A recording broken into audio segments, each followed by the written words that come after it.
এ হচ্ছে 13 GB bike. তো এই বাইকটার আমরা আসলে ইঞ্জিনটা খোলা হয়েছে। এই বাইকের ইঞ্জিনের পিস্টনটা ভেঙে গেছিল।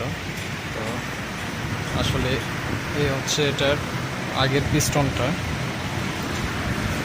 ভেঙে গেছে। এই সাইডটাগুলো ভেঙে গেছে। সো অনেক কষ্টে প্রথম পাচ্ছিলাম না পিস্টনটা, পরে অনেক কষ্টের পরে যে পিস্টনটা পাওয়া গেছে। এই হচ্ছে নতুন পিস্টন, 0 সাইজ। এটা এরকম থাকে আসলে। এটা হচ্ছে ভাঙ্গা সাইড, আর এটা হচ্ছে ফ্রেশ সাইড। এই হচ্ছে অবস্থা। আর এই হচ্ছে সিলিন্ডার। এই সিলিন্ডারে স্লিপটা করা লাগে, স্লিপ করা হয়েছে। এই যে স্লিপ, এই হচ্ছে সিলিন্ডার। এটার 13 GB।